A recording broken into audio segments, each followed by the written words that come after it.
Well, hello and welcome to Watch What Crappens. It's Crappy Hour, and I'm Ben Mandelker, and I could not be more honored and delighted than to have the wonderful and beautiful Kiki Monique here filling in for Ronnie Karam. Hi, Kiki. How are you? I'm great. How are you?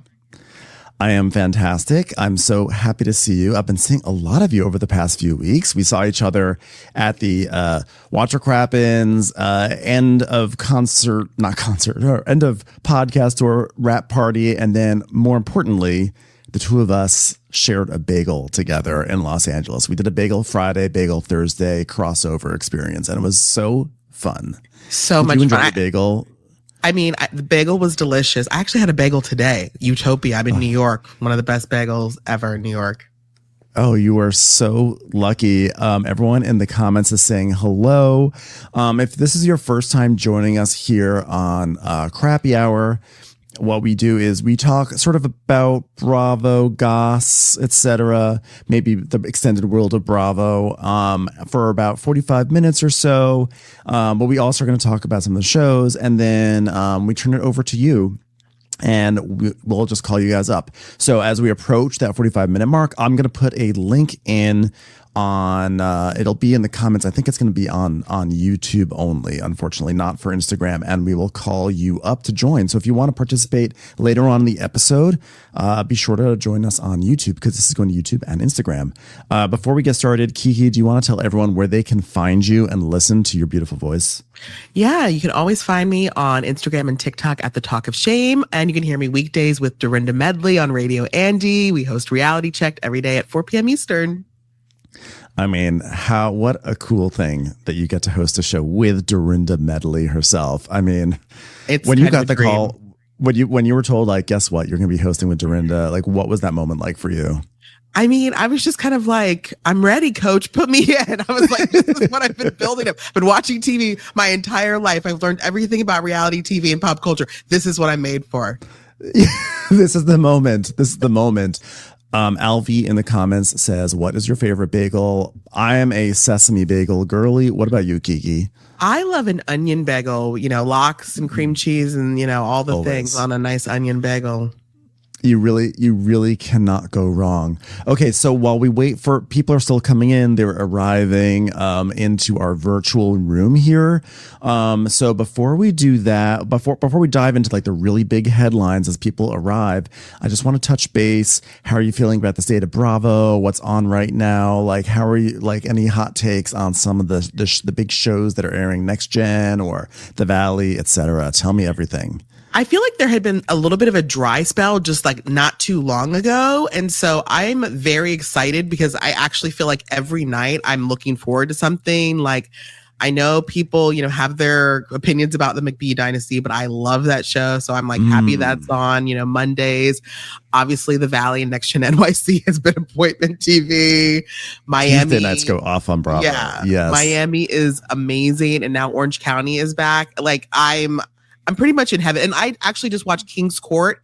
I'm obsessed with that because I got 2 of the episodes as screeners. I'm obsessed already. Let's talk about that for a second, because I watched it as well. Because I mean, it's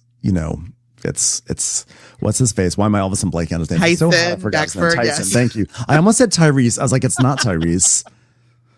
Tyson Beckford. I mean, he is, after all these years, you just like watch me, like, he is gorgeous. Like, the women who got to be on this show, who just like, guess what? You're going to be on a dating show and you might be dating Tyson Beckford, the most famous male model of all time. Are you kidding me?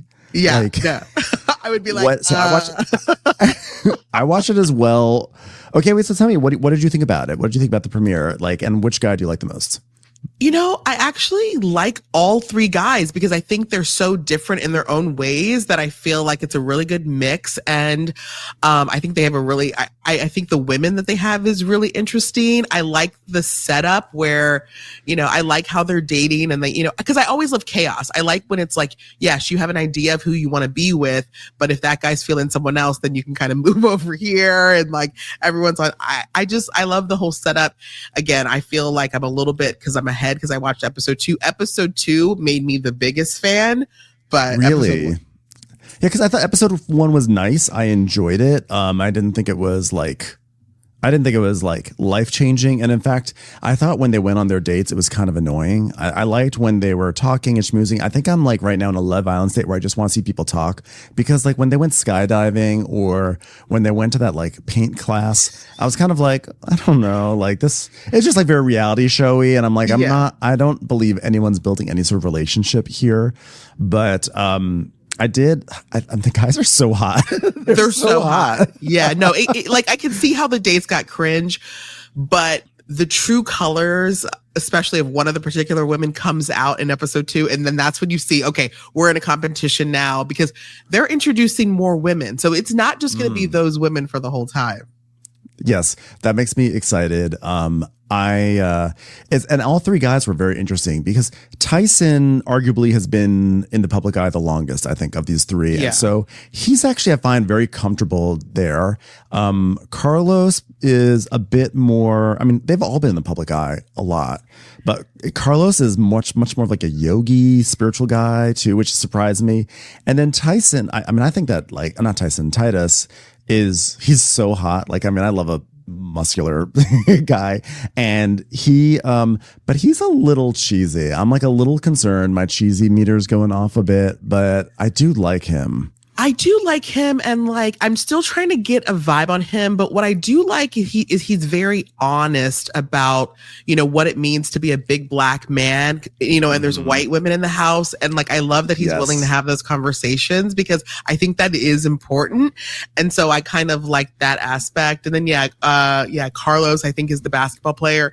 Of course, basketball players have a reputation, but we'll see how that goes. We'll see. I mean, that one lady, the white lady who's like, oh yes, I've totally dated black men, and my 2 parents are senators in Tennessee. And just guess what? I did not date black men. I just have never done it. I was like, lady, like, if you think you're staying on this show, because she's like, oh, my parents are so accepting of everyone. I was like, okay. Let's Then she said Tennessee and senators. I was like, do I want to Google this? Do I want to see what he voted for? Because I don't think this is going the right way. Lady, the sooner you're off the show, the better for you. Just trust us. But yeah, I thought it was fun. I don't know if we're going to recap it or not, but I'm definitely going to, I mean, I really am. I might just watch it just because those guys are so attractive. Like, is that such a, I'm like, it sounds almost silly, but like, they're very pleasant to look at. Yeah, no, I'm into it. I hope it keeps up. We'll see what happens. But I think episode 2 was why I was like, okay, I'm going to watch this for the ratchetness of it. Okay, I'll check in on it. And you did say that you also are in support of the McBee dynasty. I have to say, I haven't watched tonight's episode yet. I've watched the first 2. Where I struggle is actually not the subject matter. I'm all liberal and stuff, but I'm fine watching like the Cowboys and the farm stuff and everything. I don't mind that. I just have trouble with the way the show is actually made. I feel like it just feels like really cheap to me, and like I think maybe I have to push through the trappings of the show, but it really does not feel like a Bravo show to me, and I'm really struggling just with how it's presented. Well, that's the thing, because, I really became a fan. Like, the production company, Jeff Jenkins Production Company, is the same production company that does Mormon Wives. And so, like, when they did Mormon Wives, I started following them because I was like, oh, I really love the first season. And then they did McBee, and I was like, I really love the first season of that. My fear, because I do fear this is what is happening with the Mormon Wives, and my fear is what might happen with McBee, is that they push it too hard on us and we get oversaturated with too much of it too soon. Like, I feel like the Mormon Wives are being inundated us on a way that like it shouldn't happen like that. Like, and so I'm scared because I'm like, I really want to enjoy it, but I don't want to be pushed into it. Yeah, I mean, the saving grace is that there are a lot of people in the McBee dynasty to make fun of, which is really where Ronnie and I, that's our sweet spot, are just idiots. If there are people that we can really, really make fun of, I'm not sure. I'm not sure that it's a problem for us, but just in terms of like casually watching, I was like, oh, I feel this is a little tough for me right now. But, I don't want to yuck on people's yums, even though, it's a bit of a struggle for me right now. So anyway, let's talk about some stuff that's going on in the world of Bravo and beyond. This is in no particular order. I just, these are some of the big ticket items in the gossip world. Denise Richards divorce. Denise and Aaron, I thought they were a forever couple. I mean, I thought they kept their magnets aligned and this was going to work out for them. What happened, Kiki? Where's this all going? I blame his family because I same thing. Because there's no reason they should ever break up, especially him. He's living on a gravy train. There's no reason he would ever want to leave Denise. She doesn't want to get divorced again. She's like comfortable, so she's happy. So it has to be that family that's living in one of the condos that she bought. That's exactly what I thought.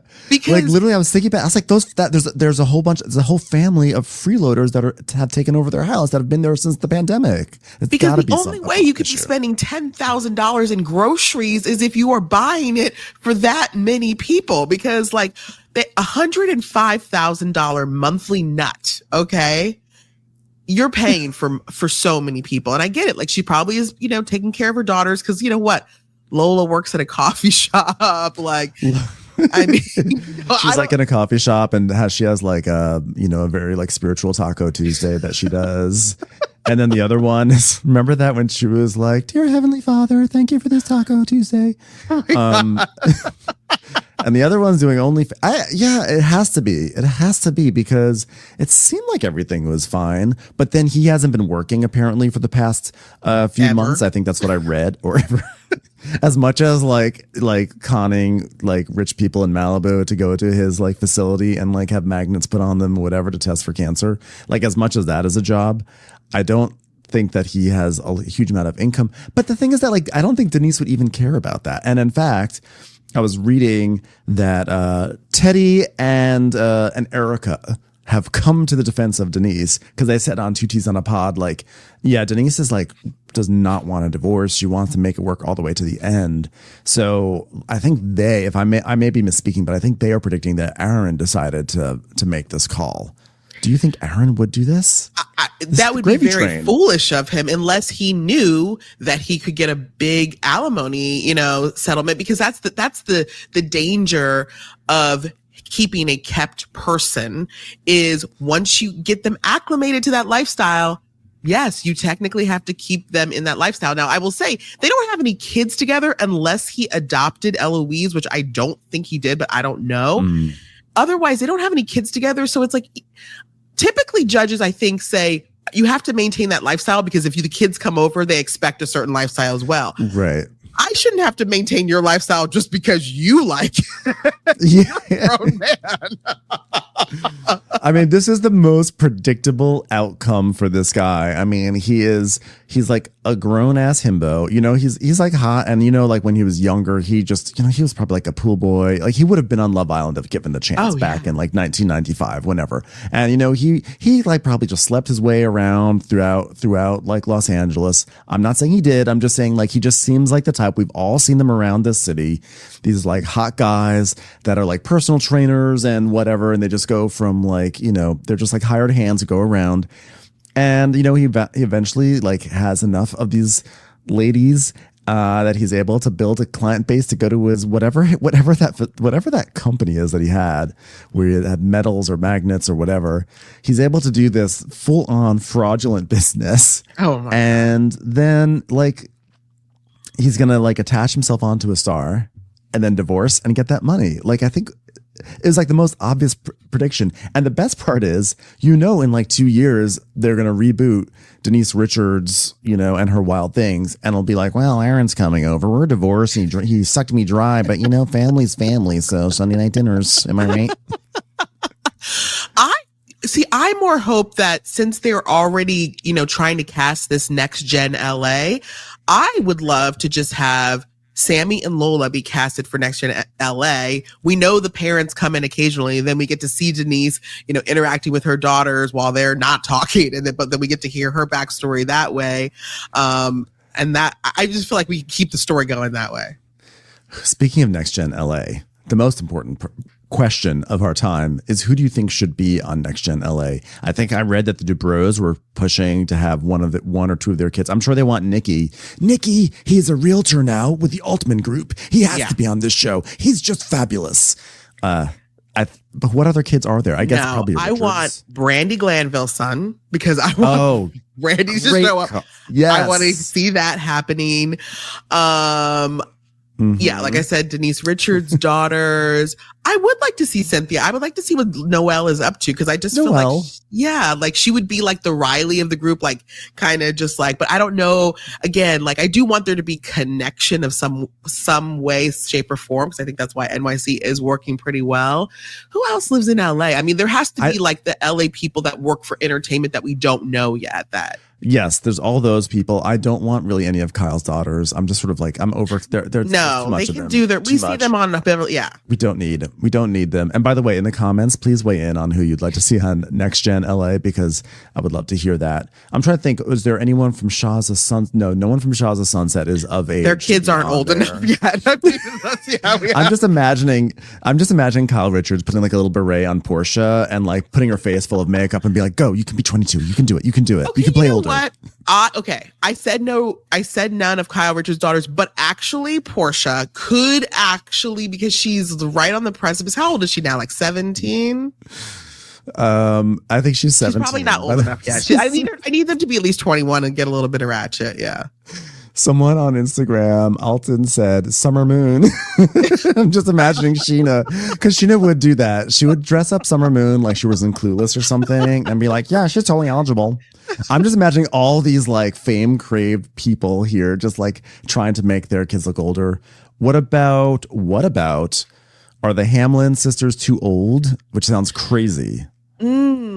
Interesting. They're not too old, but I do think that they're too like cool. I don't like either too famous. Like they're like they don't need it. But they sort of do need it. That would be a good one. No, but that would be a good one. I would like to see them. Yeah. Someone asks, how old are Adrian's kids? Yeah, Adrian Malouf might. Well, she said that she said that her sons were contacted. It was Cynthia Bailey and Adrian. They said that they were both contacted, but so I could see Adrian. I don't know Adrian has 3 sons? I think so. And by the way, Taylor Armstrong, I think that Madison, her daughter's name is Madison, right? Okay. There's an Armstrong child. Okay, I could see that.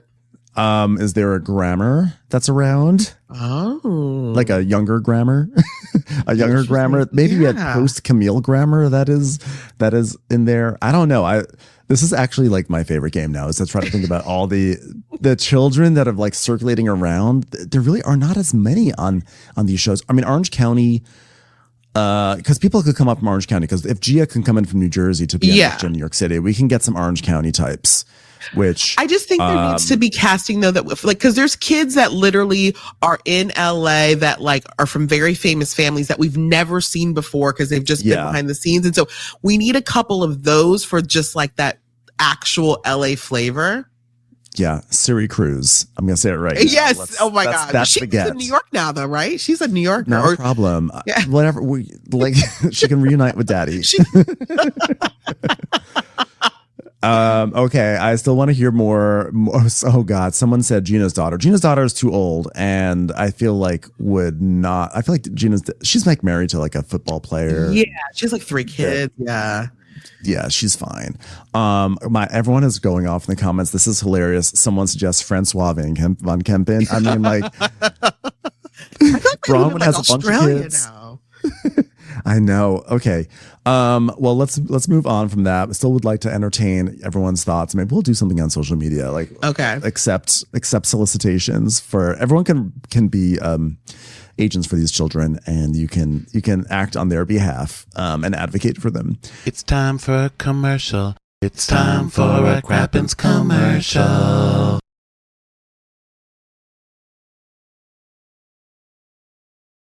So speaking of children, speaking of LA, wow. So the news came out that while Scheana was pregnant with future NextGen LA star Summer Moon, that Brock cheated on her.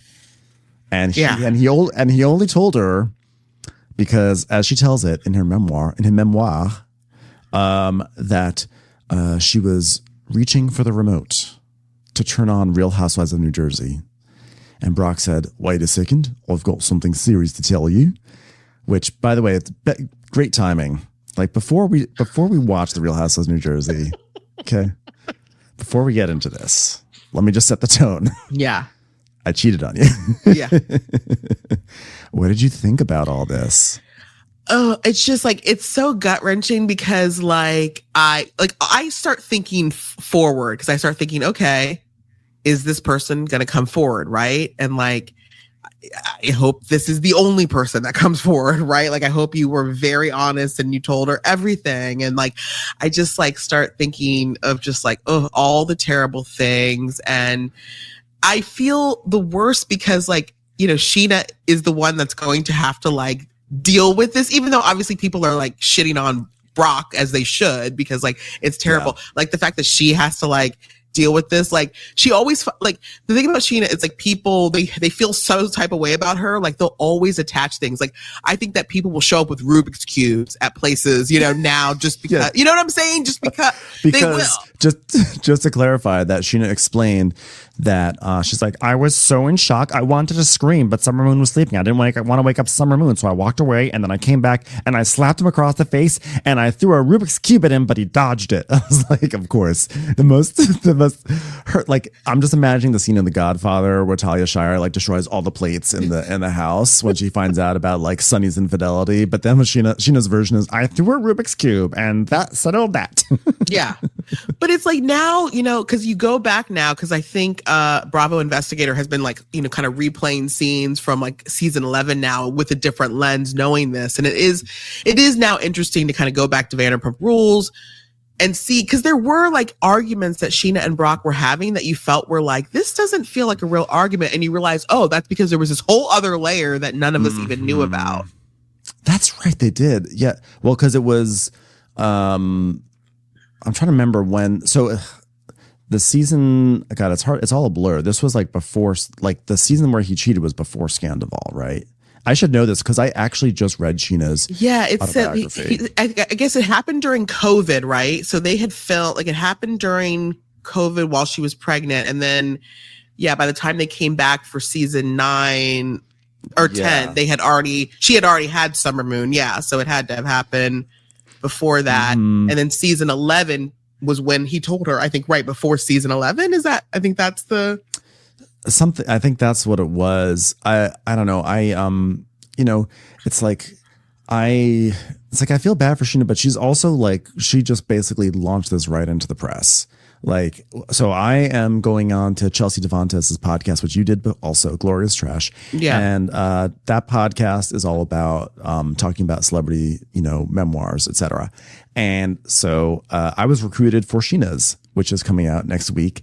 And there was a chapter towards the end of the galley that we had that was like, we were not given a chapter. It said, the truth shall be revealed. And so I was trying to guess what it was, but I did not think I thought it was good. I thought it'd be something about Scandival or The Masked Singer, but it was this bombshell revelation. So she like went out of her way to like not only like withhold it, but to make sure it had as big of like a splash as possible. And you know what? She should, because she's trying to sell those books. Like that's what it is. But like, you know, Scheana always winds up in these shitstorms, but like she's also like, the shitstorms are like, you know, they're funding. The shitstorms are with intention, you know? No, like that's why honestly, like when I look at how she's able to sort of like stay relevant, market herself, like I think it's actually genius. I think it's like a smart way to do it. And like, she's going to have haters. She's going to have people who love her. And then like, but like, she's just good at what she does. And I think that like, I don't ever knock anyone's hustle. Like, you know, like, if you're good at what you do, I respect it. Yeah, she goes for it. Her autobiography, which I think, you read it also as well? Did you get a galley? It's really something. It's really something special. I really highly recommend it to everyone to read, because I say that like if you hilarious. For me, because I am like a pop culture, like I have grown up. It's all I like. I wanted to go to LA when I was a kid and just like you know, when the whole, like when TMZ was literally called 30 Mile Zone, you know, like I was like that person. I was like, it was so cool then.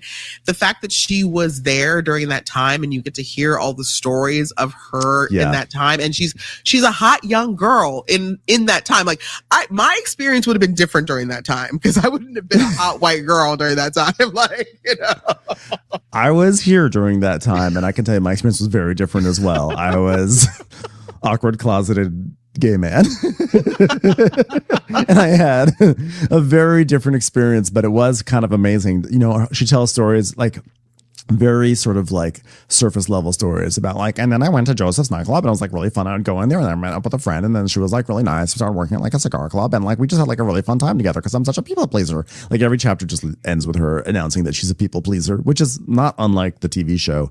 How do you feel, by the way, how do you feel about Scheana's presence on the Valley this season? Because a lot of people are like, get her out of there. No Scheana on the Valley. No, I mean, like, I think that it's so like in scenes that make sense. She's connected to, there would be no reason she wouldn't be at certain of these parties because she's legitimately friends with these people. So it'd actually be kind of weird if she wasn't showing up to some of these parties. And so I think it makes sense. And honestly, like she's always going to say the thing that keeps it moving. It's like she just says just enough to be like, because the fact that like Jesse's girlfriend even told her that story that she was able to relay. I always say to her, like, I don't know what your magic potion is that people just tell you things, but please, I want it because people just like, they just spill the beans. There's something about her that she gets people comfortable and they just start telling her things. She is very disarming, I will say. Speaking of the Valley is white hot right now. It is like compelling TV. What are your thoughts on this season? And also someone was like, Kiki has to explain fan it. So do you want to explain what needs to be explained? You know, it's so funny because I feel like I explain it, but I don't. I feel like the minute I say that I am friends with Janet, they stop listening. So I can't go on. I guess I should start with this is over. Crappy hour's over. We're canceling it. I'm loving the Valley. Is it very dark and heavy? Yes. And are there things where I just like obviously recoil and cringe at? Absolutely. Am I a Janet apologist? By no means. But that said, I think Janet herself would admit, like, she looks at it and says, like, oh my God, I can't believe I did that. Like, I can't speak for her, but I have to imagine she looks at it and is like, this is not cool. Here's the thing about me. And I feel like you could kind of, I'm not going to throw you in this, Ben, but I feel like you could say this Please too. do. I would love to be thrown into something. So like, you know that you've met people in real life and you've seen them on shows and the two people don't align always. Yeah. I have met people that I see online. Everyone's like, my fave, this person's, she's a queen, all this stuff. And I've met them in person and they were assholes. Okay. I always take like how people treat me personally. That's how unless you do me wrong, I have no reason to say that. So in this case, the Janet that I see on screen is not the person that I meet. Like when we hang out that's the person I know. So until she does me personally wrong, I'm not going to say the stuff she does on screen should change my opinion of her. Cause again, I've seen people who are on screen are like the nicest pie and in my face have been total dicks, you know? So I'm kind of like, I know that this is like the magic of television. So until she does something, and I'm also, I would love to have a friend like me. I'm a loyal ass friend. I'm a Sagittarius. I'm like, you know what? Like if you're on death row, I'm going to show up. Like you might be put to death. I won't do that. I'm a Sag, but I'm not going to do this. I'll be like, well, it's great knowing you. Like, so by the way, do you have your house keys? Because do I have to water your plants? What do you have a plan for your plants? Like, I'm not going to be Susan Sarandon sitting there against the glass, putting my fingers up and being like, no. That's a nice 30-year-old reference to Dead Man Walking. But I agree. I've definitely found that there is like an interesting dichotomy. I am privileged to this is a case where I actually don't know Janet. And so I can actually form my opinion purely off of TV, which is always fun to be able to do. And I don't hate Janet as much as everyone else does. I think she's like a really fun villain. And I just think that like anyone who is like a fun villain, I always sort of secretly like, because I enjoy villainy. And I think that villainy has a place on Bravo shows, and people get so mad, and they should, because we need our villains. And like without our villains, our shows fall flat. Hello, Roni reboot. So like I like Janet in the way that she's like a villain for us, and I just like her as this kind of like plain Jane villain that just comes into our lives, like all in beige. Not like this beige villain who comes in and drives everyone nuts. I think that's such an amazing phenomenon. So I'm happy with it. I'm happy with Janet, the state of the villainy. And someone in the comments here said something which I really like, which is, she said, Kiki can like Janet, I refuse to. And I think that's what it's all about when you watch these shows. I think like we're allowed to like different people and hate different people, and like it's about like, you know, having fun with that gap, and like trying and picking your sides, and just, you know, like as long as you don't take it too seriously, right? Yeah, no, that's the thing. Like I like, my favorite part when I'm on Reality Check is when callers call in and absolutely disagree with me. Like, it's more fun that way. I just like, you know, believe it or not, my feelings get hurt very easily. Like, as like, you're forced to like have this sort of like persona of like, I work in media, like I can't let anything, but I get my feelings hurt very easily. I don't care if you disagree with me. And I love that when we disagree. I hate when you like discount my whole like reputation and personality. Is like, you don't know what you're talking about, and I don't even know why I listen to you. Because if you like that girl, then you must not know anything about anything. I'm like, what? Because of one disagreement we have, all of a sudden all of my experience goes out the window. Yeah. And also the thing is, like, if people change their minds, because like people may hate Janet this season, and the next season people say, you know what, I kind of like Janet, I think she's kind of like funny, and like that's cool too, by the way, and you're totally allowed to do that. But like if there's someone that I like kind of secretly like, and or I enjoy on the show or whatever, or especially if I know them, and then I kind of like cater to what other people say because other people hate them, and then you, especially if you know them, and then you might actually kind of burn a personal relationship, and then all of a sudden the audience is like, next season likes the person, and then you've now burned a relationship, and you know, like that's kind of as a bummer. So like you just stand in your truth regardless of what everyone says. And I think that's like the fun part. I mean, Love Island just wrapped up, and so much of Love Island is like picking your favorites and going with it. And, you know, over the past few episodes here on Crappens, while Ronnie's been away, some of our guests have been very pro Ace, and I'm very anti Ace. And people are upset. People are like really upset that there's like, oh my God, how could you bring on a pro Ace person? But I'm like, this is the fun. Like, this is the fun of reality TV, is like going back and forth and like figuring it all out, you know? It is. I don't even know. Again, I didn't watch Love Island, but my producer would just do recaps, which I felt like I watched the whole thing. But everything I knew about Ace, I was like, I don't like that guy. Like, yeah, no, I can't stand him. For the record, I can't stand him. Can't stand this guy. So by the way, so now going on to something else entirely, but like sort of in the same realm of where we're talking about, did you hear that there's a new Beverly Hills cast member, or rumored? I don't know if it's like rumored, confirmed, or whatever, but we have a newbie that was, I think, spotted filming with everyone in Sedona, Arizona. Yeah, I saw that. You know, I never know what to believe, because I'm always like, also people could just sometimes show up on trips. It doesn't mean they're necessarily a full-time cast member, but you know. Yeah, this is Christine Blackman, who is Kyle Richards' friend. How do you feel about this? Where do you stand on Kyle Richards, by the way? Are you like pro Kyle? Are you anti Kyle? Does it make you excited that Kyle has a friend, or does it make you angry that she has backup? Okay. So not to make this, I don't want to turn everything into a long story, but I have a background story sometimes for my reasoning. Do it. I've gone back and forth with Kyle because this show's been on so long. Like, I loved Kyle when she came on. When Brandy came on, though, and her and Kim bullied her, I was like, I hate the Richards sisters. Screw them, you know, like whatever.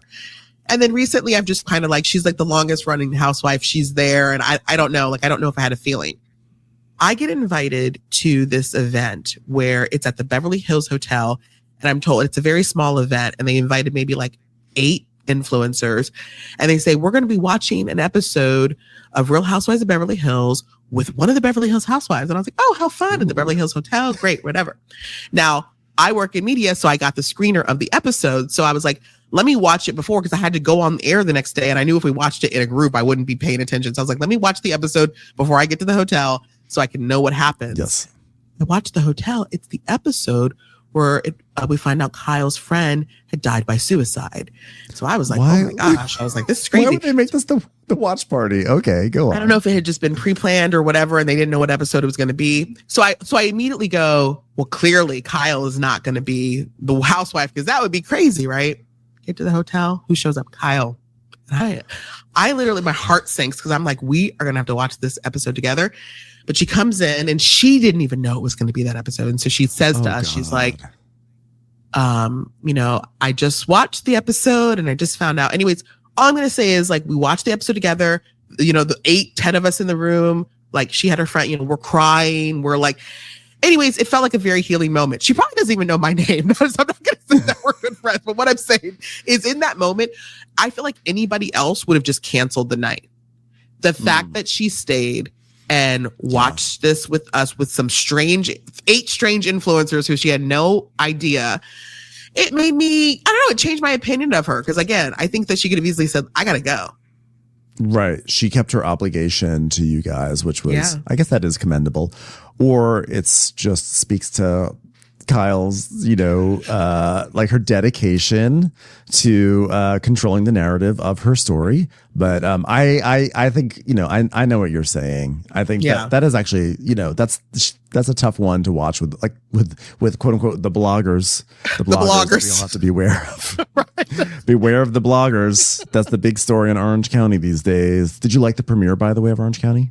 I did. I think there was like a lot, like, I think like people who don't spend a lot of time chronically online, like we probably do, maybe needed a little bit of like a catch up to be like, what's happening? But I felt like we kind of got through that, and hopefully we'll move through the rest of the season, without those clip notes. Yeah, there was like a little bit of whiplash as I was like trying, because there was like 3 different like scandals happening with like bloggers and podcasters who seem to be, and content creators who seem to all just be lumped into this category of bloggers. But I was like, okay, but I love that. I feel like Bravo didn't actually really promote Orange County, its return very strongly, which is just surprising to me. I just felt like I saw so much stuff for McBee and like nothing for Miami, nothing for OC. And I just need like Bravo to remember where the milk, the cow is, what is it? Where the milk is milked. Yeah, no, I agree. The promotion by McBee has been very, very heavy. Yeah. Yeah, like way too heavy, I think. But anyway, going back to Beverly Hills, did you see this crazy rumor that has been shot down, but in my mind, I'm still holding out hope that it actually is true, about Faye Resnick and Jennifer Tilly? Yes, I know. I hope it's true too. So do you want to tell people what you've heard about the rumor, etc.? The rumor is that supposedly Jennifer Tilly and Faye Resnick get into it to a point where Jennifer Tilly smashes a glass. And I don't remember the exact line. She says something about like, you don't know who you're messing with. What was the line? Yeah, it was like, you don't know who you're messing with, Resnick, or something like that. Which, when you hear that, like, can I hear Jennifer Tilly doing that? Absolutely. As a joke, like where they're somewhere, and like they have some fun and it's like a fun thing that happens. I can't imagine her ever doing that as a serious thing. I know, I can't. And they both came out like relatively quickly and were like, no, like we love each other. I can't think of someone better in the world, which, I don't know if that's true, but they both were like, we did not get into a fight. And I'm like, you know what? Like maybe we all got excited by it, so maybe consider it. The season is not done. Be open to getting into an altercation, because I think I would really enjoy a Tilly versus Resnick fight. Because that's the thing, like there are some accounts who just post full on lies, like just for clicks, like you know it right away. Sometimes though, there is a truth to it, but it's not in the way that we have heard it. Like it's been a game of telephone. So like, obviously the cast members don't want storylines spilled because it makes the season more fun anyway. So it's like, if there was an event where something like that happened, let's just see if it plays out. Cause it could just be like, it could have been a joke, and like, who knows what it could have been. Yeah. Someone in the comments just said, we'll never see drama like that on Beverly Hills again. I mean, Yeah, that's probably true. I mean, the days of Rinna smashing that glass in Amsterdam was pretty epic. I would love to have a big dramatic moment like that again on Beverly Hills, but they really are. They just operate in such a mannerly way, like quote unquote mannerly way. Even when they are yelling at each other, like you're not going to get that moment on that franchise. You'll get it on Salt Lake, you'll get it on Miami, and you'll get it on Orange County, I think. But, they're too polished and curated. Like this is why we get sort of like when we go into these little, the Mormon wives, or we go into these other towns where people are just kind of like, I'm willing to be on TV and I'm willing to do what it takes to be on TV. And they don't have a team yet, we'll get that. Yeah. I know. It's like, it just would be so fun to see that on Beverly Hills again, but it's going to be a while. What do you think about Rachel Zoe coming onto the cast? I think it's exciting for the viewers. So I'm excited for that. I think people who have been watching Bravo as long as we have, like, we just know the history of her. So I think we're excited to see. And obviously the drama of like, Dorit being the only one she allegedly doesn't follow. And like the fact that the two of them could have beef is kind of like, I'm into that. Yeah, I think it'd be fun if they just brought back all the like 2000s era Bravo stars, like Jonathan Antin, maybe Kelly Catrone. I don't know if they can work Paul Abdul in there in any way that makes sense, but like there's a lot of people from around 2004 or 5 on Bravo that we could like get into the mix. Get some people get like what's her face from Charlie's Angels, because she was the host of Sheer Genius. Like everyone's a candidate, for Beverly Hills. Right? Like I would love to see a hodgepodge of those old school, like just any of them come back. It would be amazing. Yeah, Tabitha. Just add Tabitha into the mix. I'll be happy with best. that. Speaking of, I have no good transition for this. Just to say, Miami is always doing so well, like in terms of as a franchise. We have a new cast member, Stephanie. What do you think about Stephanie? And did you see there was a minor dust up about her? She had a clapback on Instagram against the user today. Did you see any of that? I just saw some people, like I saw people were screenshotting. I guess she did a Q&A or AMA or whatever. And like, I just had Stephanie on Reality Checked, and Dorinda was like, I don't know how I'm going to feel about her, but we have her on the show. And Dorinda was like, oh, I kind of like her. But then sort of stories started coming out and she was kind of like, is there any truth to that?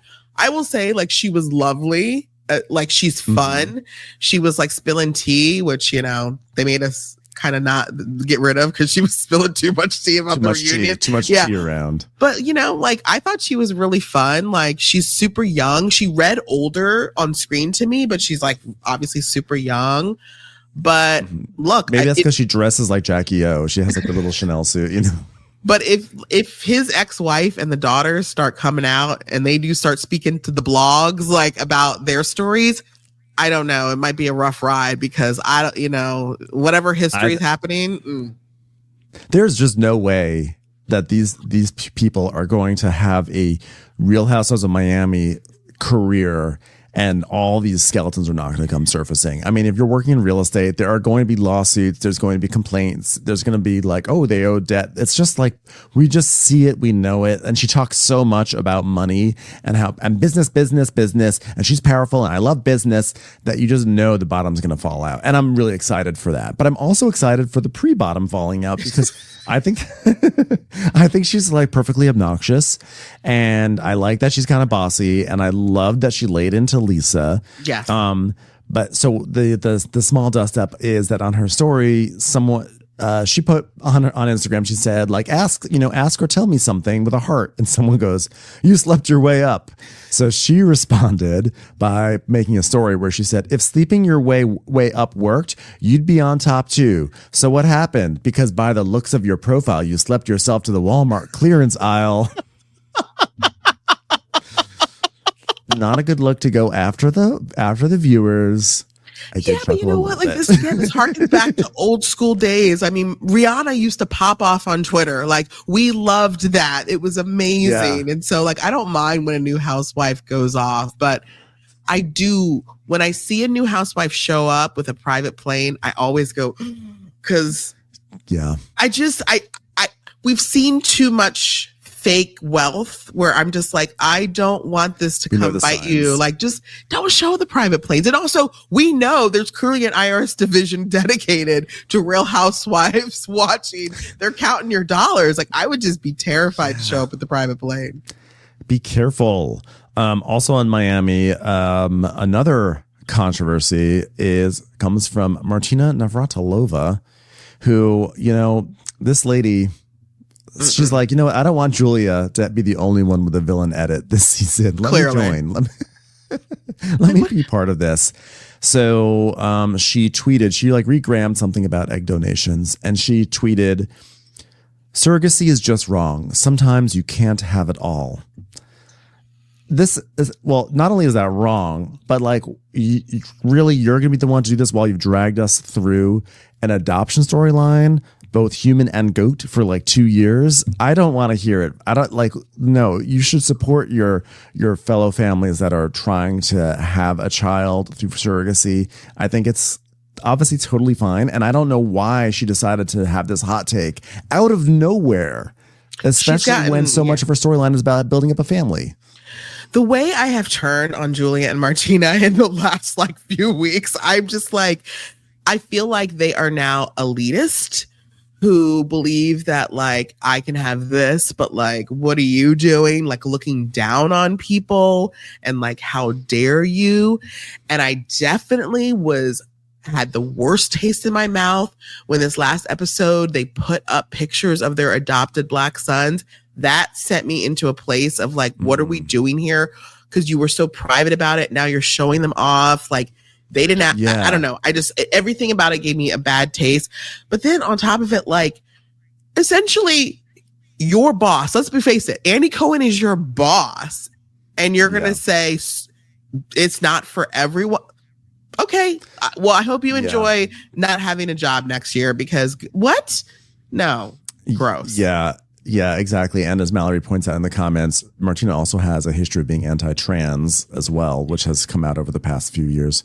So Martina's hot takes, maybe we don't need them as much anymore ever again. No, I don't.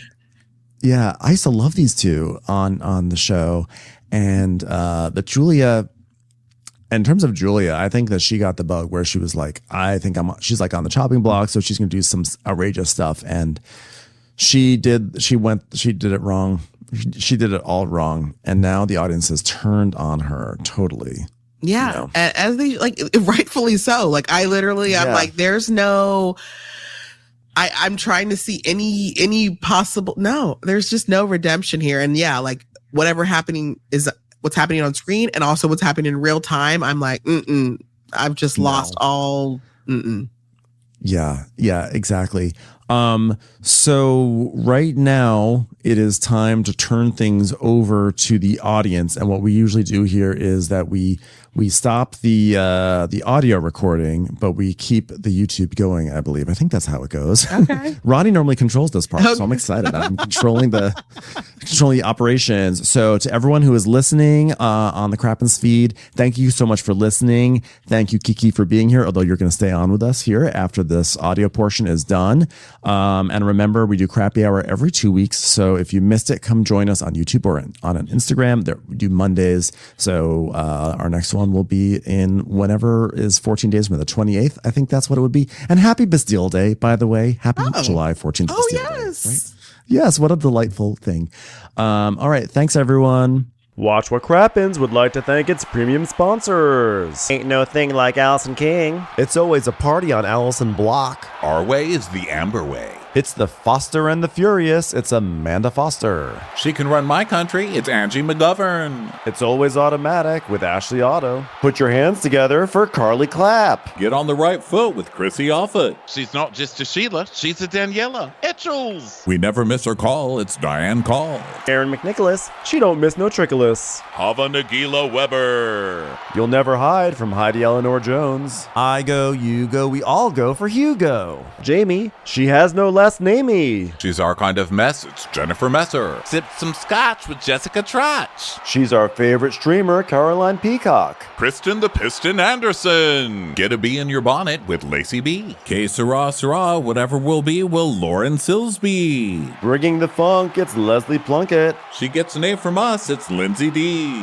Let's give a kisserino to Lisa Lino. Fresh as a daisy, it's Maisie McHenry. We love her on the rocks. It's Melissa Cox. Megan Berg. You can't have a burger without the Berg. This is Livin' with Michelle Vivian. I love ya, Olivia Williamson. Tastier than Flanderson, it's Rachel Manderson. She sure is swell, it's Raquel. Yes, we canna, it's Savannah. Cast a spell with Shannon Spellman. Let's share with Sharon Eldridge. Darn Skippy, it's Tippy. The Bay Area Betches. And our super premium sponsors. She's VVIP, it's Amanda V. Can't lose when you're with Amy Baldwin. Somebody get us 10 cc's of Betsy MD. We're taking the gold with Brenda Silva. Let's get real with Caitlin O'Neill. Don't get salty with Christine Pepper. Can't have a meal without the Emily Sides. Let's go into the woods with Guy Tubbs. It's our queen, it's Queen Laifah. Nobody holds a candle to Jamie Kendall. Hail the Cork Master, the Master of the Cork, Jennifer Corcoran. We got our wish, it's Jen Plish. She's not harsh, she's Jill Hirsch. Knock, knock, knocking on Katie Mannock's door. My favorite Murdo, Karen McMurdo. We love him madly, it's Kyle Pod Shadley. In the study with a candlestick, it's Leslie Peacock. We're ride or die for Lisa Ryder Barron. She's a whiz, it's Liz Sarthy. Always killing it, it's Lola Alkalani. The incredible edible Matthews sisters. She eases our woes, it's Melissa St. Rose. There's a chance of meatballs, it's Rebecca Cloud. She's the queen bee, it's Sarah Lemke. We cannot tell a lie, it's Sarah Tellefson. Shannon, out of a cannon, Anthony. Please don't stop, it's Soli and Pop. Let's take off with Tamla Plain. It's always a good time when you're wasting time with Bravo. She ain't no shrinking Violet Couture. We love you guys.